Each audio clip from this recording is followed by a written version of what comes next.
Okay, y'all, good morning, good morning. What is it? Tuesday morning. So, it's 8 o'clock. Zach just got here. He's pulling off to do one in the neighborhood. We'll let the traffic die down just a little bit before we get out on the main road here.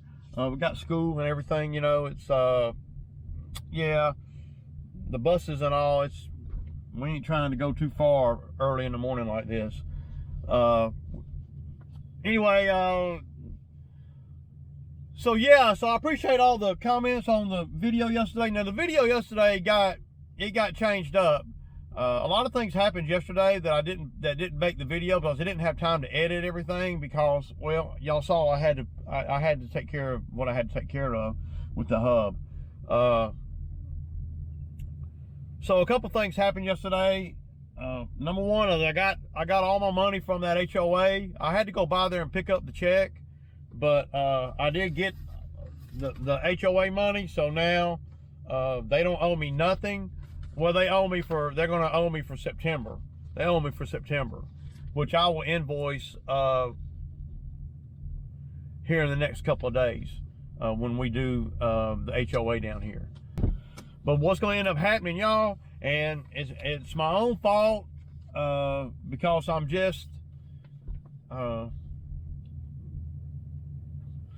well, how can I put this without, well, what ends up happening, especially this year, because, you know, with Francisco doing like he did, I haven't been chasing any work. I've been grateful and thankful that we've been able to keep up with everything. So today we got, it's about $720, something like that, $700, yeah, it's not even going to be $700, so,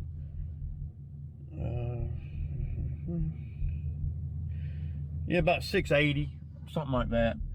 We're not going to be working long.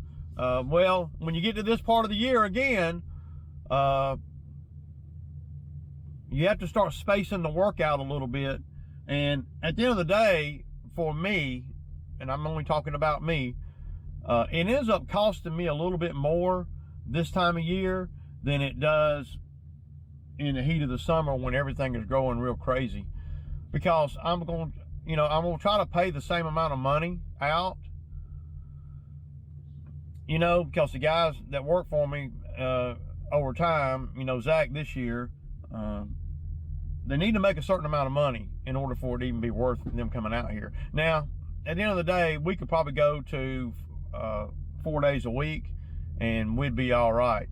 But I'm going to try to not do that until we get into October.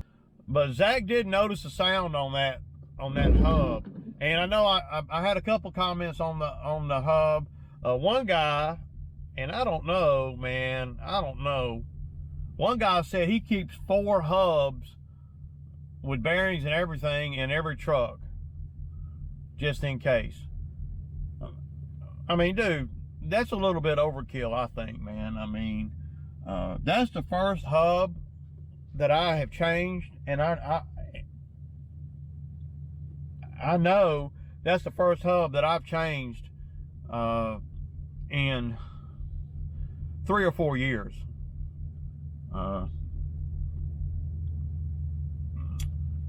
I probably, in the whole time I've been in business, y'all, and and you can do what you want to do.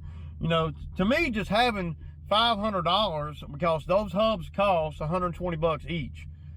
So to have $500 worth of hubs sitting in a trailer in a toolbox on a truck for years just seems like a waste of money to me. And maybe I'm wrong, man. Maybe, well, Ray, if you'd have had one, you'd have been, you would have been, yeah, but I'd have had $500 in the street all that time, And then, over time, things get misplaced and you forget that you got this or that. I just have never been a big fan. I mean, I would never do that.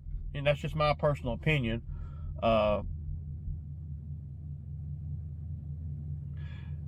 Apparently this dude, and I'm not knocking nobody. I'm not throwing shade or nothing, but apparently this guy has a lot of spare parts. I mean, it's almost like on his trucks and stuff, there ain't no room for no equipment because he's got all these spare parts. I mean, everything from freaking, you know, voltage regulators for the mowers to, I mean, to hubs on the trailers. I mean, dude, you got a parts truck, what you got. See, I'm trying to keep my expenses down. Well, Ray, you had to pay last night, man. You know, you had to fool with all that. Yeah, but okay, done. You know, it cost me $1.20, and you know, a couple hours on my time. It was going to cost me a couple hours on my time, no matter what. And I'm just not a big believer in buying things only to put them in a toolbox and hope I don't need them. Y'all, you know, a lot of you guys already know that. I'm not really with all that, man. That just seems to be like a huge waste of resources. I do keep, like I've told y'all before, a few things that I know, but a hub assembly, I'm not gonna, I mean, dude, that's crazy, man. That hub assembly is $120, man. I mean, if you got 4 on each truck, that's $500 on each truck that you got in hub assemblies. And you may not need one for 3 years. Are they gonna sit in the truck for 3 years? And your money sit in the street for 3 years? Not me, man. I haven't changed a hub. I know I can't. I mean, the last time I did one, I probably did a video on it. It's been at least 3 years or so since Drew was out here, I want to say. It's never an opportune time for these things to happen. The trick is trusting my guy's judgment. When he hears something, he really hears something. And, you know, so I've had a lot of guys out here over the years, and they, well, I heard this and I heard that, and I'll get over there and look at whatever they're hearing, and it'll be a strap hitting the ground as they're going down the road or something, you know, that they had on the trailer, done creeped out the back of the trailer, and it's just dangling, you know, and it's hitting the road, and that's what they hear, you know, and they think it's something wrong, when really it's a strap, or it's the emergency brake on the truck, or, you know, it's something that, you know, doesn't require my attention. If you hadn't heard it, then we'd be, I mean, I don't know. I mean, a lot of bad things can happen in that situation. Well, last year, Zach would not even recognize that.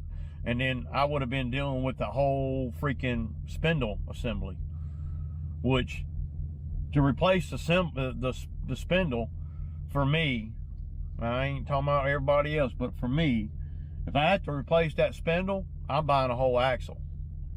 Because, well, you can cut the spindle off and you can weld another one on, but that's a lot of trouble, you know, when I can spend, you know, a couple $100 on an axle. And that's the only 3,500 pound axle that I have. So all my other trailers are bigger than that. And any trailer that I buy moving forward is going to be bigger than that too. But it's nice having that building, man. A place to work on stuff like that where I got plenty of space. You know, I love that, man. That's just nice. All the tools are right there. Plenty of lighting. You know, plenty of room. The biggest thing is plenty of space. I could back the whole trailer in there if I wanted to. I'm not out on the gravel driveway having to, you know, crawl around and scoot around on the gravel, or I'm not on the driveway out there, you know, getting grease and stuff all over everything in front of the garage door. It's huge, man. It's huge.